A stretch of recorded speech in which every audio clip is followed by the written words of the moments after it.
Assalamu alaikum, everyone. I hope you can hear me. If you can't, let me know in the chat, please.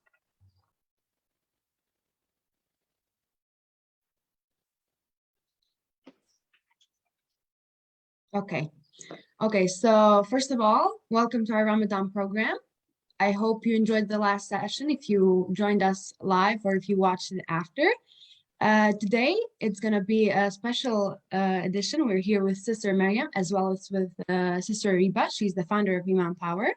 And the theme for today's session is going to be parenting and prioritizing your inner peace and relationship with Allah. And we really hope you enjoy it. And yeah, you can go. Okay, assalamu alaikum, everybody. How are you all doing? Let us know in the chat. Who's watching here, those are watching wherever else you are watching. Alhamdulillah, we're broadcasting in a number of places. So assalamu alaikum, please do say salam in the comments. And I'm so happy to be here with you. I hope your Ramadan's going well so far. Can you believe it? We are almost like 1/4 of it, almost, right? Almost a week done here in Australia, at least. Okay, so Alhamdulillah, today we are blessed with an amazing company of Sister Maryam from Nurturing Learners. And inshallah, she is going to be sharing with us her expert advice on parenting, on prioritizing our relationship with Allah subhanahu wa ta'ala. Such an important topic. And so Jazakallah khair, Sister Maryam, for being here, for giving us your precious time in this precious month. We are very grateful.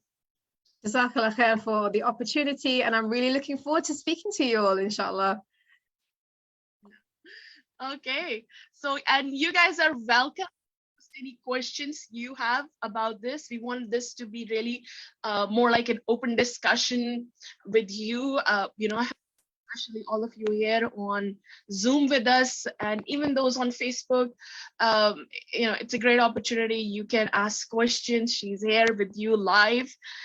And, if you have any questions, feel free to throw them at us. Well, I'm sure Sister Maryam's gonna do her best to answer. Inshallah. So let us. Oh, sorry, that was my voice bouncing back. Let me just open the Facebook thing. I can also see that. Great. So, Sister Maryam, Jazakallah khair. So this is a really important topic, one that moms are always concerned about, always worried about, and always feeling guilty about. That I am not doing my best. No matter how much I do, I feel like I'm compromising on one or other. And how to talk in a way that I'm prioritizing my children and not neglecting my man. Especially this becomes hard in Ramadan, of course, when of course we're trying to focus on Allah subhanahu wa ta'ala and make iftari and make suhoor. Absolutely. Absolutely. So on let's begin with that, especially on Ramadan. What would be your advice on how a mother can make sure that she does not compromise on one side or the other? That is a really, really important question. So I am really big on empowering Muslim mothers to parent in their truth, so authentically, so not looking at what somebody else is doing, not looking at what your next door neighbor is doing or whatever, right? And I do this via using holistic and prophetic methods. So Ramadan has been a huge topic with my ladies, subhanallah. And I think what we have to understand and accept is that your Ramadan is going to look very different, feel very different compared to, let's say, before you were married and before you had kids, right? Guilt always comes up. Like, give me a thumbs up, everybody in the chat. Like, how many of us as mothers just feel guilty for, like Ariba was saying, like, we're not doing enough. We feel like perhaps we feel like we're failing our children. Perhaps we feel like we're not a good enough mom. And in the line of my work, I always say that perfection is never, ever the goal with parenting. Never, right? Because perfection is not for this dunya. Perfection is only for Allah, right? So when we're thinking about our parenting journey, it's really important to remember that all we can do, right, is try and be the best person and be the best parent for the sake of Allah. Because it always goes back to remembering that, yes, our children, we gave birth to them, alhamdulillah, but they came through us, but they are not from us. Right? And first and foremost, we know that they are an Amanah from Allah, and we will be questioned and asked as to how we raised them, the tarbiyah that we gave them, etc., etc. But what I'm really passionate about, ladies, is that the tarbiyah of our children, it starts with us, right? So I always take an inside out approach to parenting, that if we want to have peace around us, so like peace in our homes, like we all want peace in our homes, right? Give me a thumbs up in the chat, ladies. We all want peace in our homes. So if we want that, then it has to start from us, right? SubhanAllah. So how do we get that inner peace? Where does that come from? First and foremost, it's going to come from your relationship with Allah. And how do we nurture that, especially in the month of Ramadan? Right, ladies, I'm going to be real here, right? I'm a mother of 3 children. How many of us, we want this picture perfect Ramadan, we're sitting down nicely with our Quran and we're reading melodiously and our kids are quiet, and that's not going to happen. And I definitely fell into that struggle myself, right? I wanted this kind of Salah, quiet, you know, so much khushu. And it's like, well, when you've got young children at home, that's realistically not going to happen. And that's the battle that we face. We're like, no, we want it to look this way. No, we want it to look like how we see this person to do it on social media. And it's not going to happen. And that's okay, because your Ramadan is unique to you. So now, if I give you my example, I created like a little special little prayer corner in the living room. And yes, the kids, the older 2, they know to be quiet when mama's reading Quran or praying. But I have a 1-year-old who will come and, you know, like climb all over me while I'm reading Quran and all of this sort of stuff. And, you know, what we have to remember, ladies, is that mothering and taking care of your kids with the right intention, that is your ibadah as well. That is your ibadah in Ramadan. So please don't feel guilty if you're not completing the Quran. I feel like we put a lot of pressure on ourselves as mothers, especially in the month of Ramadan. We have to be realistic. For those of you who are familiar with my work, I always talk about season of life, and I always talk about season of motherhood. So some of you ladies who are listening here may have younger children, you may have older children, and your life will look very, very different in accordance with the season of life that you are in. And it's about surrendering to that and knowing that that is Allah's plan for you.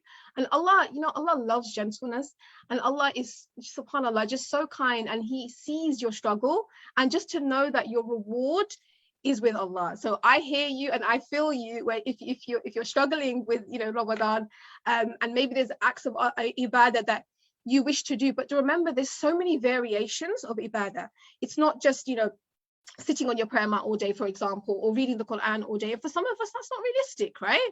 So just remembering that there are variations of ibadah, and to just focus your efforts on what you can do and who you want to be this Ramadan, as opposed to putting a lot of pressure on yourself. Right. So set some measurement, right? Rather than like there's like an unlimited I want to be great this Ramadan, but what exactly is great? It's never going to be enough if there is no goalpost. This is what I'm trying to hit. And even then, be merciful to yourself. Like you said, it doesn't have to be, no matter what happens, I have to finish the Quran this Ramadan, and then I'm not able to, and then I'm killing myself with guilt. And also because of that, kids are suffering. Everything is suffering because of that, because I'm, feeling so guilty that I haven't achieved my goal. Really, it's, this is what I teach kids as well, that, okay, your goal is important. You set your goal so you can measure yourself against it and you know where you're heading. But ultimately, life is not about achieving goals. Ultimately, life is about who you become in trying to achieve those goals, in striving for those goals. So no matter what happens, whether you finish the Quran or not, what is more important is how you did it. You did it in a way that you became angry, resentful, guiltful, right? Or did you do it in a way that you were still happy and calm and feeling, mentally healthy as well? And just feeling that, what is the goal ultimately of reading the whole Quran? To get closer to, right? And there are so many ways in which, inshallah, you can do that. And I loved another thing you said, that, that perfection is never the goal, and not comparing ourselves with others, which is, I guess, a big mistake we all fall under. I'm making notes, by the way. I just want to say to everybody that make sure I always say that in the beginning. Please be making great notes, because Sister Maryam so quickly dropped so many gems that I don't want you to miss any, right? So like me, I have my notes right. Make sure you make notes, inshallah. Okay. So how do you avoid that? Like, we are also told that when it comes to deen, we should look to those above, better than us, right? So how do you balance that I should look to others for inspiration, but I should not compare with others? How do you not do that? That's a really important question, I think. And I think it goes back to Ariba, what you were saying about knowing that your connection and relationship with Allah is your connection and relationship with Allah, right? It doesn't have to look like how somebody else's looks like. So for one person, it could be, striving in the path of Allah, moving to a completely different country, learning Arabic, taking their kids with them, and for yourself, your jihad, your relationship with Allah could be, in the middle of the night, like say Ramadan, all the kids are sleeping, you get up 10-15 minutes before Fajr time and you sit and you talk to Allah, right? That could be your relationship with Allah. And I think with comparison, oh my goodness, this is a huge topic, especially in the month of Ramadan. Comparison is huge. And I think it's, for the ladies who know my work will know that I talk about social media a lot in terms of comparison and how that can make you feel. So I think it's about being very intentional about, things like who you're following, what are you looking at on social media, especially in the month of Ramadan. I think knowing why you're on social media in the month of Ramadan in terms of consumption and there's lots of benefit, like so there's amazing series that are going on and camps and so many amazing things for our kids, and not only for our kids, for ourselves as well. But I think it's kind of using it in a way that works for you, and so that you don't feel overwhelmed. And if you feel that niggling feeling of comparison, it's about getting curious about it. And that's why I always say to my ladies, it's never about if you notice something within yourself, you're thinking, oh my goodness, wow, like look what she's doing, right? Just get curious about that. What is it that's making you feel that way about that particular person or that particular thing that you've seen? And how can you bring that into your life a little bit? So if it's like, wow, oh my goodness, like she's going to finish reading the Quran, right? How can you make that realistic for you in your life, right? And if you can't, that's okay. It's like, there's other ways of connecting with Allah as well. And I think it goes back to the mindset of your relationship with Allah is going to look completely unique and different to everybody else's. And that's the way it's supposed to be, right? That's right. So, but I get that, but I also like what about that comparing ourselves when we are told that you should look at those better than you in terms of deen. Okay, so do you mean like other people who make, I guess, like grand goals, let's say for Ramadan? And obviously, naturally, we are told that, we should look to those who are maybe performing better than us, and we should aspire to be like that, etc., etc. Yeah, absolutely, I hear you. I think it's about, so let's take the goal of obviously reading the Quran, right? I think it's the intention. What's the intention behind wanting to finish the Quran? Is it because everybody's doing it, or I must do it and that's just the done thing, right? Or is it because I'm really doing it because I want to connect with Allah? But for me, I think I'll talk from my personal experience.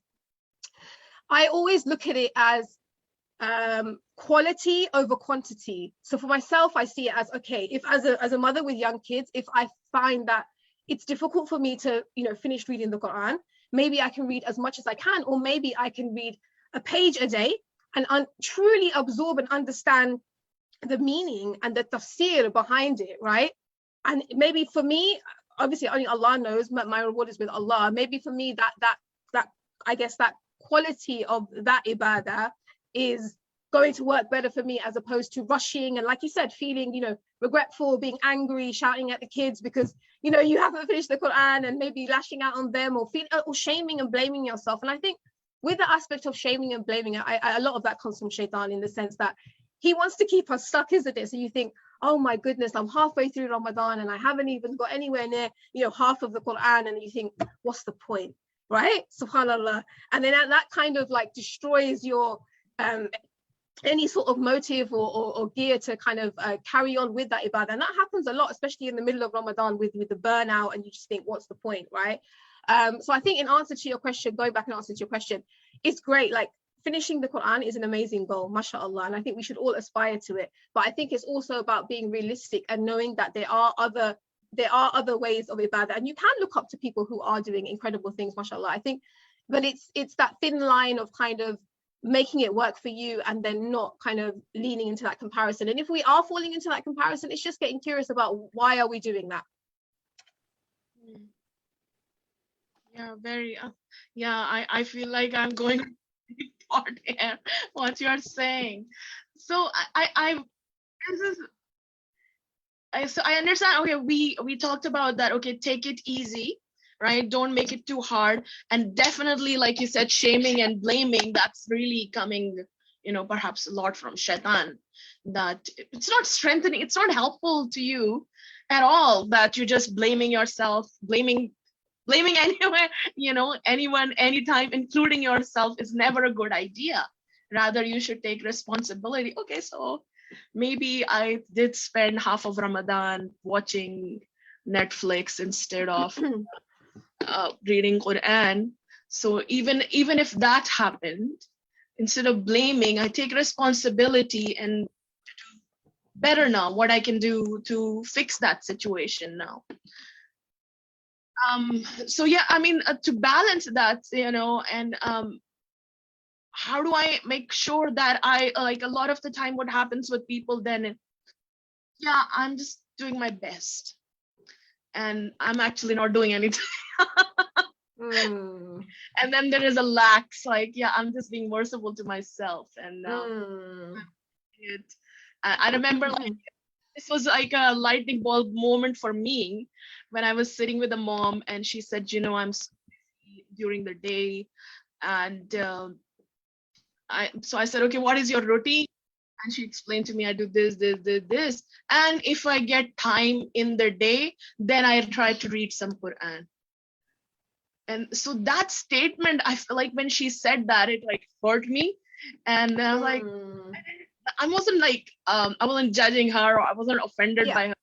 It just hurt me. Like, she's saying, if I have time for Quran, otherwise it's at it's backseat, right? It's the last thing I do in the day. You know what, Ariba, that's really interesting, and I'm glad that you brought that up, because I feel like with the Quran especially, obviously, but that comes up in my line of work so much, where it's like, well, I don't make time for myself as a mom because I don't have time, and I have young kids, and like, I get it because I'm a mom of young kids, absolutely, I get it. But you know what, subhanallah, I always say this to my ladies, nobody has spare time. Nobody. Spare time doesn't just drop down from the sky and be like, here you go, no.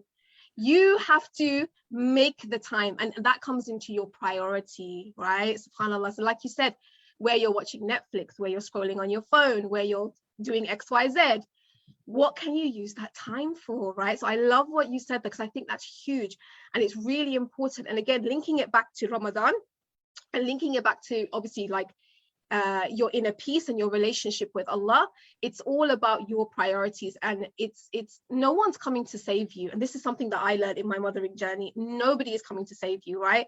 And sometimes we wait for external factors to change. When my kids are older, when this happens, but no one's coming to save you, and you can be your own hero. And Allah wants that for you, right? Allah wants that for you. Allah says, that He won't change the condition of a person unless they take action. And you have to take action, subhanallah, right? So it's all about trusting Allah, but tying your camel at the same time, my loves, right? So like I said, going back, this is not about shaming and blaming, but this is about taking radical responsibility about your life, right? Because you are the only one that can make those changes. And I say this to my ladies all the time. So when we think about our children, when we think about the relationship that we have with them, we think about our relationship with Allah, who is the only person that can make that change? It's you. Right? So I love that you said that, because it's so incredibly important. And priorities, especially in the month of Ramadan. As you were talking, I was just thinking, I don't know if it was a hadith or something, forgive me if I'm wrong, But I read somewhere that, you know, if the people who are now obviously passed away and they're in their graves, if they could wish for one day to come back to this earth, they would wish that it was a day of Ramadan. And that gives me goosebumps just thinking about that. And how lucky are we, ladies, that we are here in the month of Ramadan. And I say this to everyone, this is no coincidence that you are here. Allah has chosen you to be here, and He wants you to take, you know, advantage of this beautiful month in whatever way that you can. So I think it's, yes, be merciful on ourselves, but remember that this month is like no other. So take advantage in any way that you can, in any way that you can. So I'm getting a lot of comments. Sister Jamila said, very inspirational. Sister Asma said we should stress on quality rather than quantity for time management. I think Sister Nuzhat said, I think the best way to start your day and feel content is to recite one page of the Quran. Fajr, this is special me time. Well, actually, the Tahajjud time is, but if we are too tired, wake up for Tahajjud, then Fajr, the best time to read, ponder over the beautiful verses. Very good. Right? And then that's time probably, inshallah, your kids are sleeping, if they are older, especially. Right? So it's really, you know, just me time. So relatable. Sister Adila said, so relatable. This is that we want to achieve so much, but with young, make sure that we look after them with kind nature. And may Allah subhanahu wa ta'ala, our efforts, give us strength to be better, to better ourselves and do which pleases Him. Ameen. That's right. And you know, on that me time, you know, I for a long time, like sometimes, you know, somewhere I hear my habit is that like when I get into a topic, I just get into it like completely.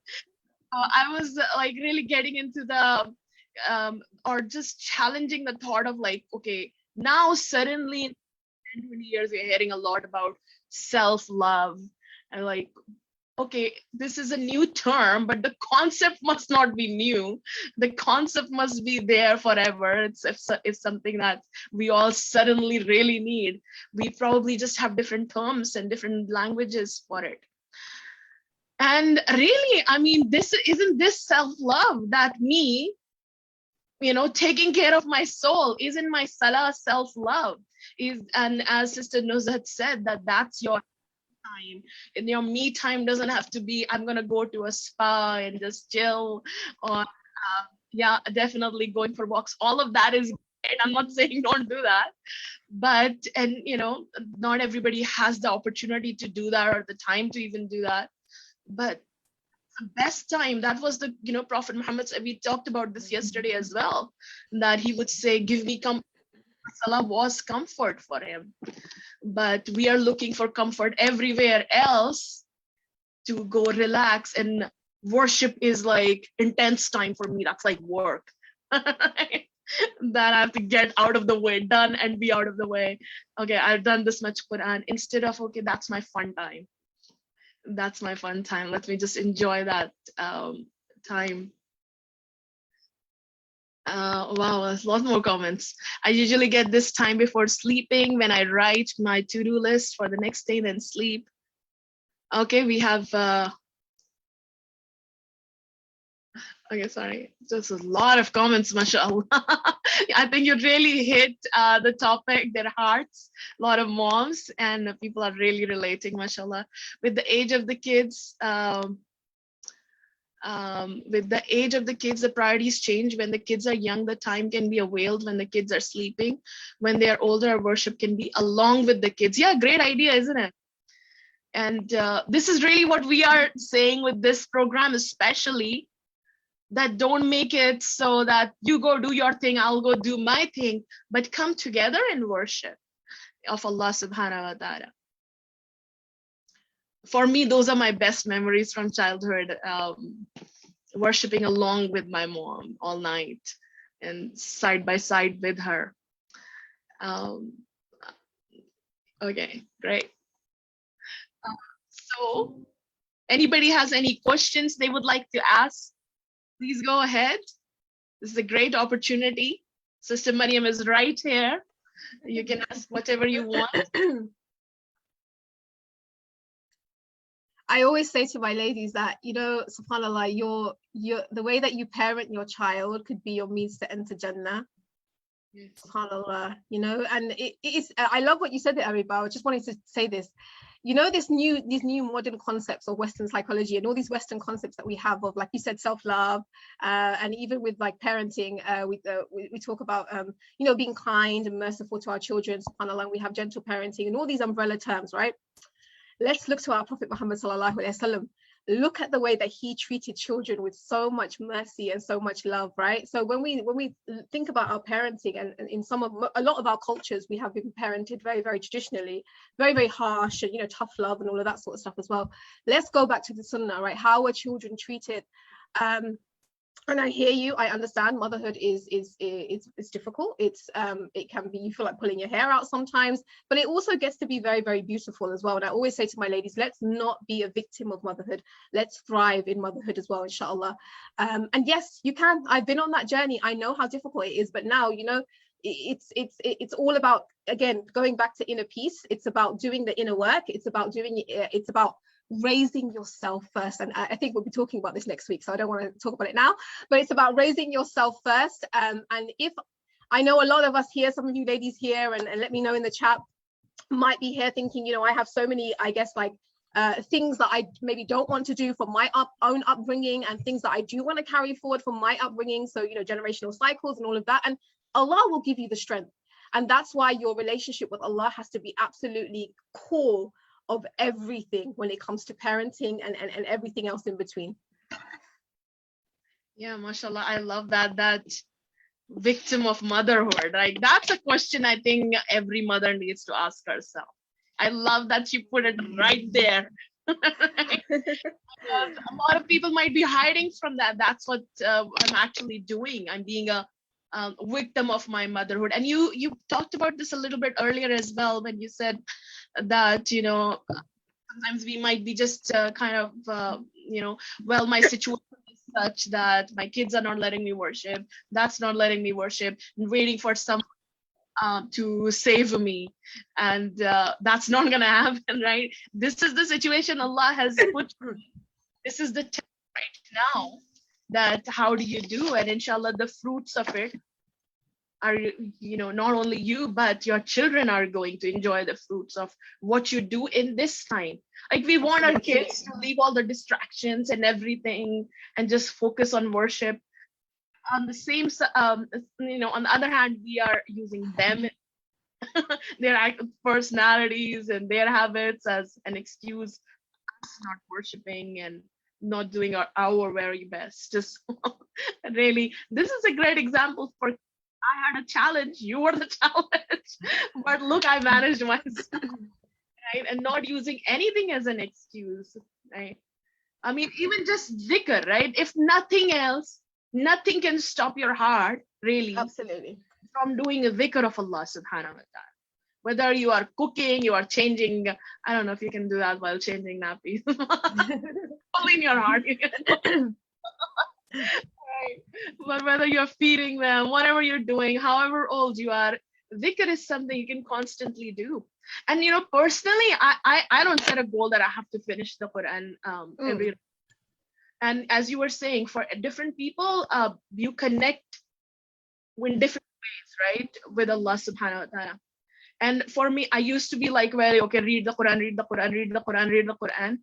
And then I started listening to the Quran, and then I stopped. And then again, my focus became more reading. And then I came back to listening, and I realized, like, I enjoy listening so much more.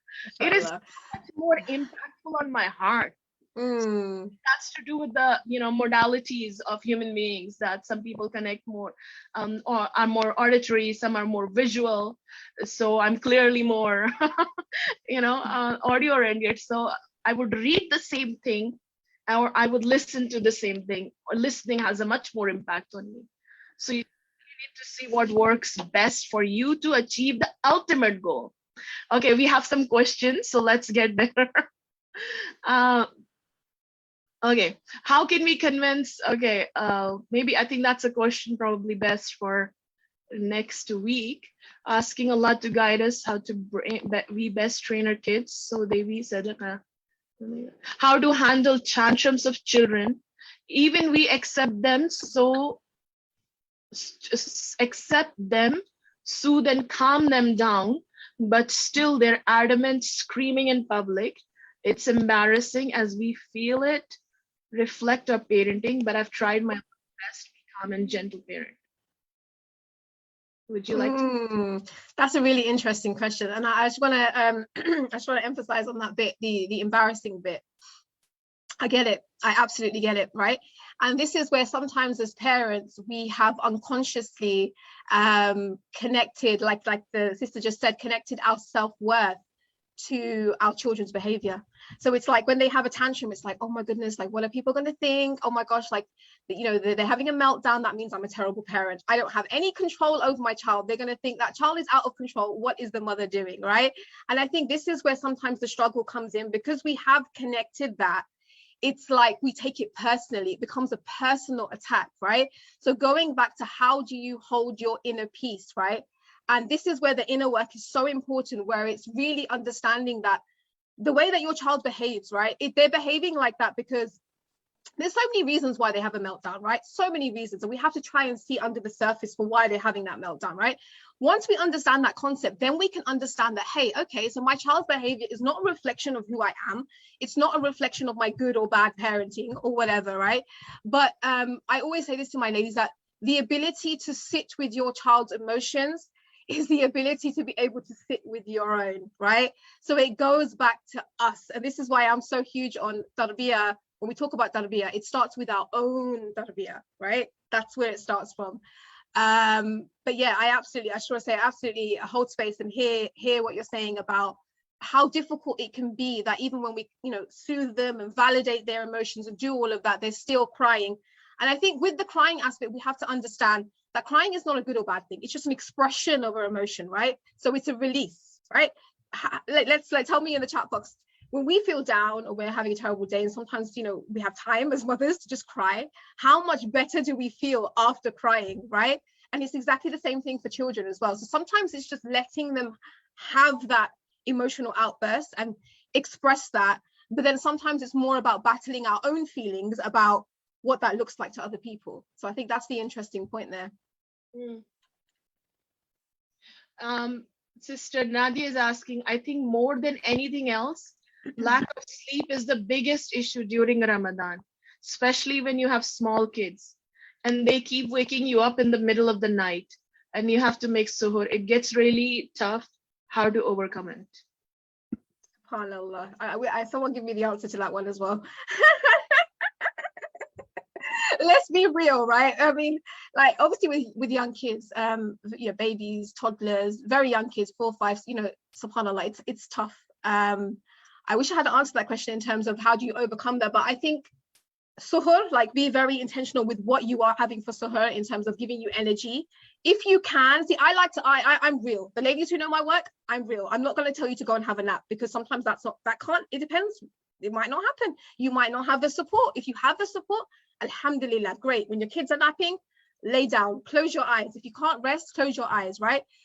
Incorporate some sort of quiet time during the day might be really helpful as well, where the kids are kind of maybe just, you know, doing something hands-on or just playing or watching something, whatever it is. Incorporate those aspects, especially if you feel like in the afternoon, when it gets to the middle of the, you know, the fast, and you feel that little slump and you need that kind of energy. Give the kids something to get on with quietly. Or if you have screen time, give them something to, you know, watch quietly, and you use that time to rest. Don't go running around and doing other things, you know, sit on the sofa, just rest. But the sleep aspect with young kids, I think let's just be realistic. It goes back to the season of life and season of motherhood, doesn't it? And it goes back to that, and knowing that Allah sees your struggle there, and Allah, your reward is with Allah. Yeah, so really, I mean, you have to remember that, as you said, that this is also worship, me raising those children for the sake of Allah subhanahu wa ta'ala. So reading Quran is worship, but that's also worship. So maybe one of the things you can really work on is continually renewing your intention. And actually, I feel like more than sleep, Even if like people survive on 4 hours of sleep, 5 hours of sleep, and they adapt to it. Maybe what brings us, like sometimes I could have 10 hours of sleep and I'm still be like, sometimes I have 4 hours of sleep and I'm like, yeah, I don't even need caffeine. Because it's also emotions. It's a lot about your emotions. So if you are running on guilt and low sleep, you're going to be 10 times more exhausted than the person, you know, any other person, right? But and that's true even if you have 10 and you have huge amount of guilt, or just sadness or depression about, oh, what I'm not doing, and all your focus is on what I'm not doing, it's not good enough, I am a bad Muslim, bad mother. No matter how much you sleep you get, you are going to be exhausted. And if you are working, running on gratitude and gratitude and shukr and appreciation for alhamdulillah, right? And just appreciating this love and connection you're feeling, even if it's just 20 minutes you connected with Allah, you will feel you will have a lot more energy, inshallah. To be honest, I'm really realizing it now, to be honest, because I do a session now with for kids at 3 a.m. Australian time. And then every day I'm like waking up at 3 a.m. to do that, and then 8 a.m. to next day. Oh, mashallah. And all day, like I have to do all kinds of work, and trying to balance like worship. So I had some goals with my worship, like I have to beat them no matter what. But in the beginning, I knew that this is going to happen. And the first thing that will happen is I will dip into guilt. Oh, I'm not serving those people well, I'm not serving myself well in my worship. I'm sacrificing my worship, or I'm sacrificing that.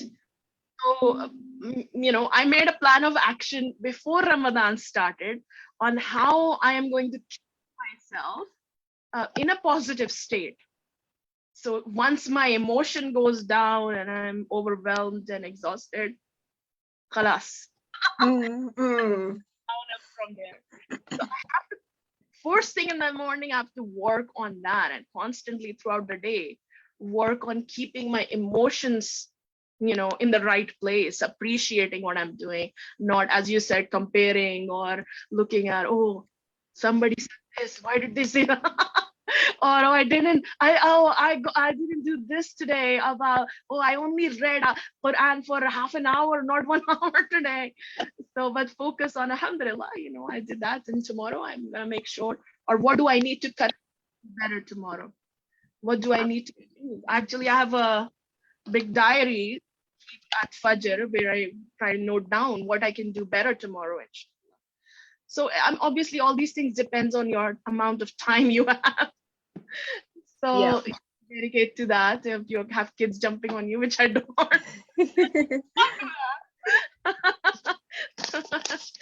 But really focus on inshallah that Allah appreciates every little effort. Absolutely. Sister Yasmin is asking, I have a 7-year-old son not listening, talking back, how to handle? I think with the sort of talking back, I'm really big on unpacking things, right?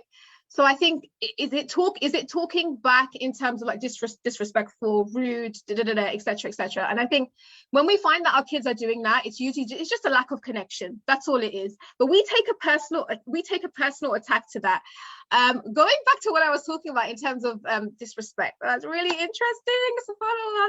I think we have to understand is that we come in with a lot of things from our own upbringing, right? So for some of us coming from different cultures, let's say South Asian cultures, for example, right? We see disrespect as if your parent says something that you disagree with, and then you say, well, no, mommy, I don't agree with that, or no, or X, Y, Z, you give your opinion, and it's like, how dare you? Oh my God, like like, why do you have an opinion that's different to mine? Or why are you expressing something that, is not on the same as mine? And we see that as disrespect. So I think the first thing I would get curious about is it what is the talking back? Is it a lack of connection? Is my child perhaps asking for, do they need more time, more attention? What is it? It's usually is a disconnect. That's all it is, right? So if we just see it as that, and we don't see it as a reflection of bad parenting on our behalf. It helps us to take action, and it helps us to move out of in a place from a place of love, right? So what is the disconnect? Maybe even spending quality time with your son, for example, right? Or doing something really fun, or asking him what it is that he wants to do. And then because your son is at that age where you can have that conversation, right?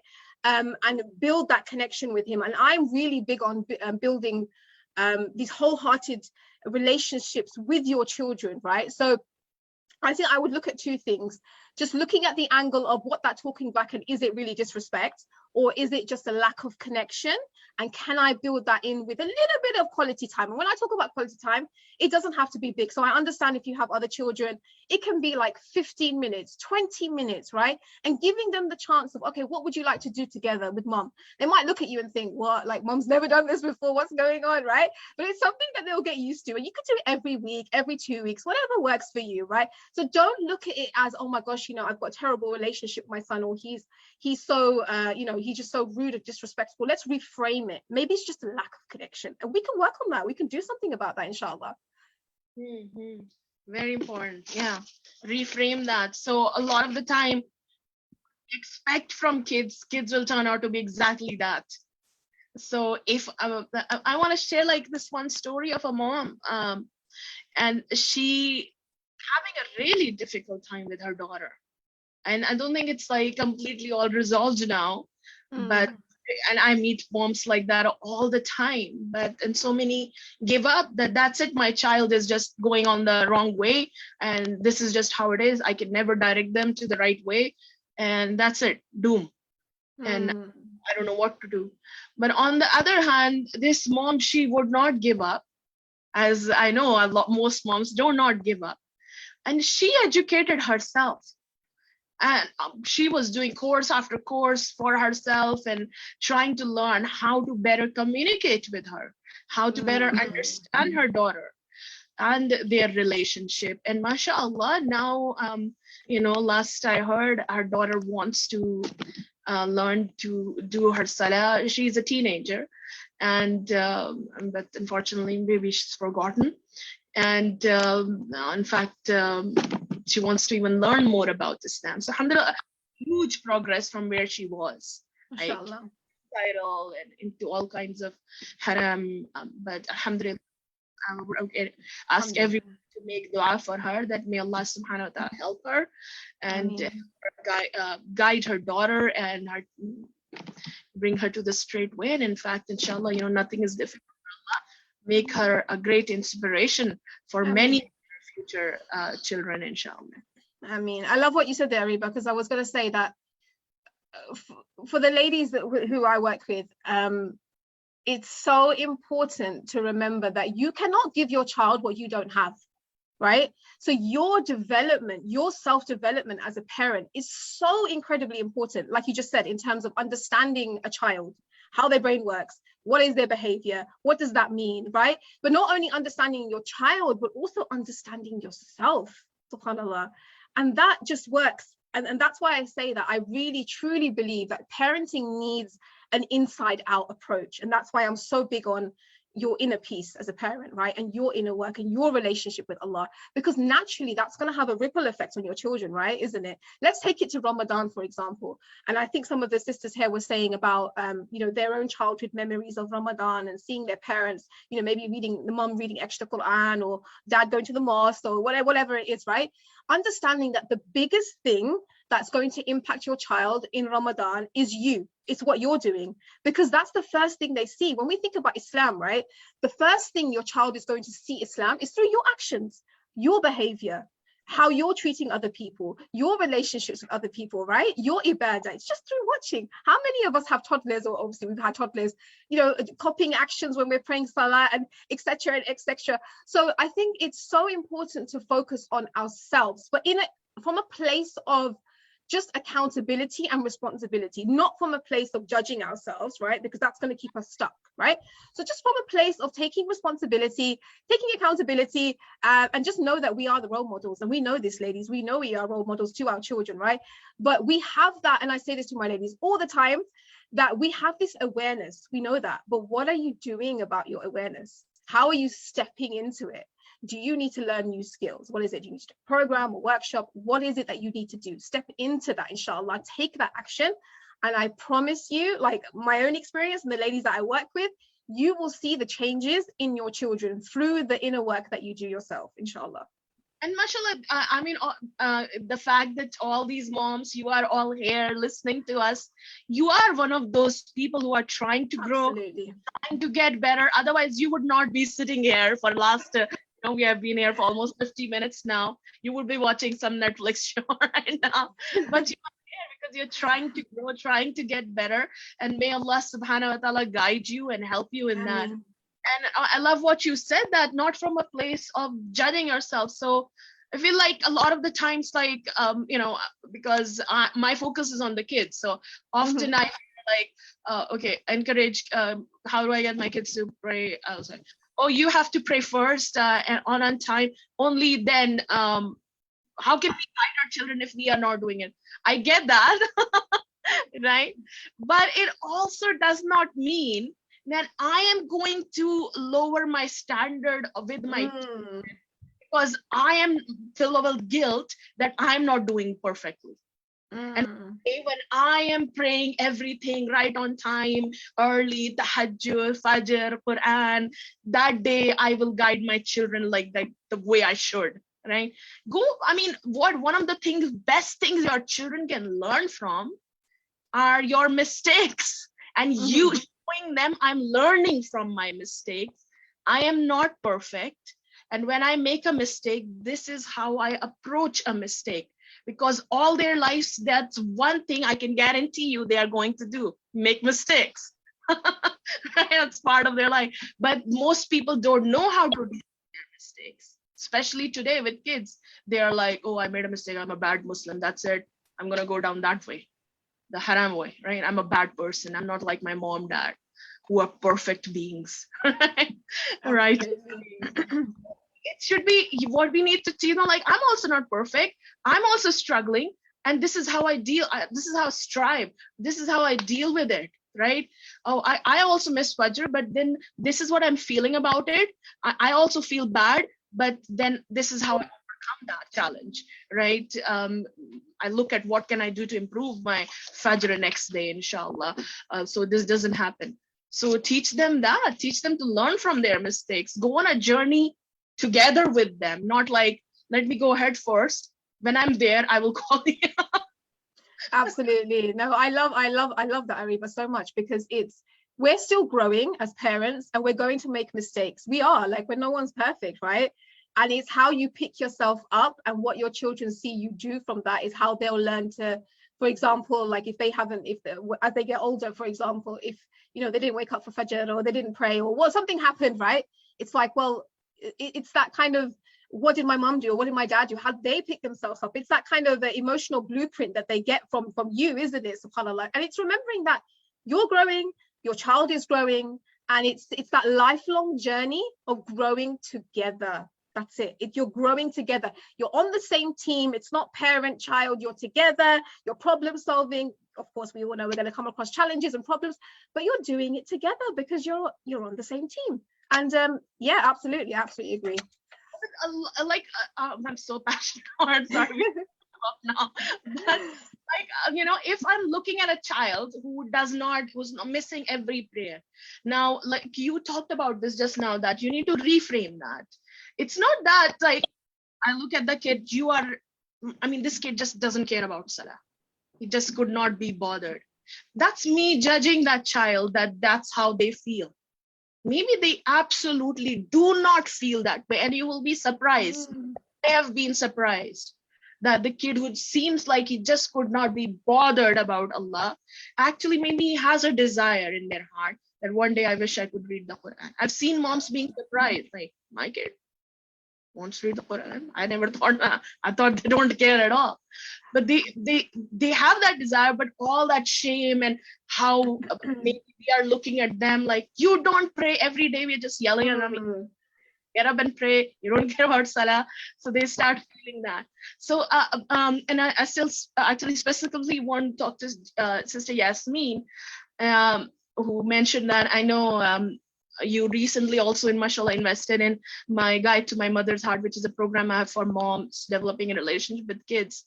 So if I may, and I know you said that, I think that's you. If it's not you, Sister Yasmin, just ignore her. I remember seeing an email from a Yasmin, and she said, my daughter is loving it, my son is not watching it.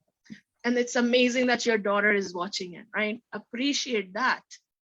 And what happened in the case of the other mother I was telling you about, her son was doing course after course after course after course after course with me. And he started from here to now. Last in December, he went to his masjid and he gave dawah there. He did a fundraising. He raised $500, mashallah, for charity there. So on one hand, there is this daughter who's running away from home, and there is this son who's, flourishing. And I think what happened, one of the biggest thing that happened in that family is she saw what her brother was doing, right? So, and she also, she herself was working on her communication, not judging her daughter, but appreciating her, looking at her differently. So it doesn't become like you are the good kid, I'm the bad kid. Right? So, alhamdulillah that your daughter is so, help her keep growing in that, mashallah. And maybe your son will see that and be inspired by her sister, right? As long as we make it so, you are the bad kid, you are the good kid, but also appreciate the good in him. Because we don't want our relationship with that kid to become that only I talk to you when I discipline you. Right? 90% of my communication with you is about disciplining you and what you're not doing. 90% of my communication with you should be about appreciating what you are doing right now. So to just build that, appreciate him, right? Appreciation is like fertilizer. Like you say. Inshallah, it will grow the good in him. Right? And yeah, and everybody is very inspired by you, Sister Maryam. So we have posted the link for Sister Maryam's Instagram page. I think you coach moms, right? One-on-one as well. Yes, and group programs as well, yeah. So do look at her, and she has a lot of content on her Instagram page as well, on her website as well. Do check that out. It's all going to help you. And inshallah, she will be back. Inshallah. Next week with us as well. So if you have more questions, do bring them on. And we really appreciate you, Sister Maryam. This was really amazing. I love this, honestly. It's alhamdulillah. I loved having this conversation with you, Ariba, and all the rest of you here. And I just want to reiterate what our Sister Ariba said. It's amazing that you ladies are here in the month of Ramadan. You've taken out the time to be here, to learn, to listen, to mashallah, honestly, may Allah bless you all, and just amazing. And it's amazing to see parents who are willing to listen, to learn, to grow, because we're all learning. We all are. So I just wanted to say that. Yeah, alhamdulillah. Okay, jazakallah khair, sisters. If we have 5 minutes, if you want to stay on for 5 minutes, I would like everybody to go into breakout rooms and just introduce yourselves to each other, because we really want to build a community who supports each other. And you have access on Slack group, you have access on Facebook group to each other. So if you want to go into breakout rooms, we're going to open them now, and introduce yourselves to each other. Where are you from? Who are and maybe you want to share with each one challenge that you are having, so other sisters in the group might have some advice for you. And Sister Maryam, if you want to stay on, you're welcome to hop around the breakout rooms with us. And if you need to go and take care of your babies, your time. And so I'll leave that to you. Okay, let's see. So we have 40 people. Sister Ariba, you need to make Maryam a host so she can go from one.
Okay, Jazakallah khair, everybody.